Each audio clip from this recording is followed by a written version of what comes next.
51% of debate watchers say Vance won. 49% say Walz won. Appreciate you being with us for another night of witnessing history together. Leland, what are your final thoughts? Republicans are about as happy tonight after this debate as Democrats were happy after the Kamala Harris debate. And generally, when people walk into the spin room and don't have to spin, they're just happy. That sort of tells you which side, quote unquote, won. Now we wait and see if this debate made any more of a difference than the last debate did, which is to say, not much. Mr. Stirewalt? In an average of high-quality national polls, we don't have anything fresh this week, the presidential race stands nationally at a 1.4% margin for Kamala Harris. This is as tight as we have seen a presidential race in a long time. When we talk about why does this debate matter, why does anything matter, these states, or many of these states, may be decided by 10,000 votes, 15,000 votes. This is extraordinarily narrow stuff, and they're going to fight for every little bit, and I'm here for it. I don't know whether it's any good for the country, but I sure do love to watch it professionally. And I think Leland makes a fair point, which is I think any honest broker, if you're going to talk about the winning and the losing, whether it matters is a separate question. But with the winning and the losing, there's no doubt that Donald Trump lost the first debate and Kamala Harris won. I also think there's no doubt that J.D. Vance won this debate and Tim Walz lost. Tim Walz improved at the end. He was better. But in the end, when you look at the person, right, a lot of this isn't about the policy. We can say it's all about the policy. Everyone says, all I care about is the policy. But the truth is, it's a lot about the person. They only read it for the articles. Right. But the truth is, it's about who these people are. And J.D. Vance, I think, did a better job of introducing himself in a way that allowed people to identify him in a different way than they might have thought. That he was the attack dog. He was the mean guy. He wasn't that guy today. He was an empathetic guy who did a better job of answering the questions. Now, again, this is minutia, right? We may be saying, come on, this is only the media cares about this. And Governor Walz, you blame Donald Trump. Who has been the vice president for the last 3.5 years? And the answer is your running mate, not mine. Donald Trump consistently made the world more secure. Senator Vance, your closing statement.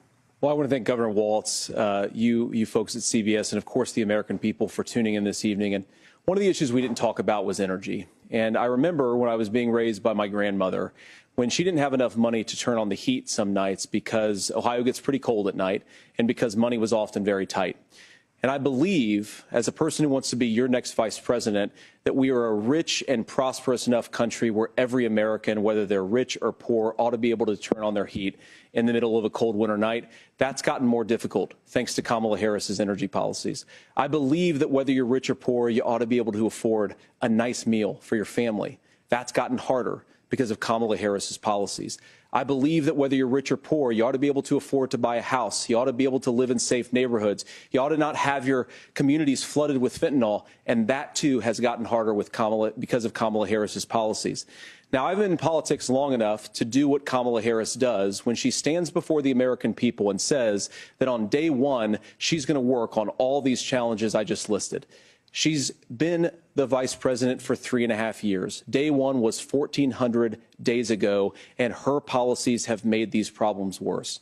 Now, I believe that we have the most beautiful country in the world. I meet people on the campaign trail who can't afford food, but have the grace and generosity to ask me how I'm doing and to tell me they're praying for my family. What that has taught me is that we have the greatest country, the most beautiful country, the most incredible people anywhere in the world. But they're not going to be able to achieve their full dreams with the broken leadership that we have in Washington. They're not going to be able to live their American dream if we do the same thing that we've been doing for the last 3.5 years.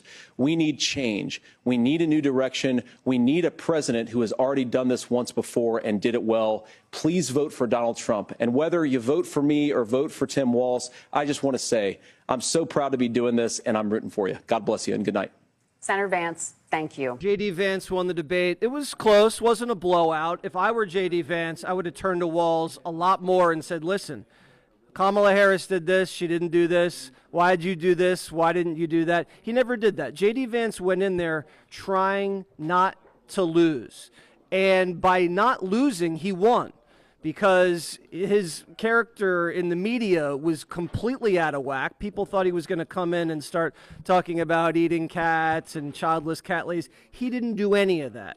He was disciplined. He was focused. He knew the policy very well. And he handled the moderators gracefully in a very mature way for a young guy. Walz was a little caffeinated. I'm not sure how that comes across to people, but he didn't blow himself up. I don't think this is going to affect the outcome of the election that much. Maybe in small margins in some counties, but again, this is Trump-Harris. That's what it's all about.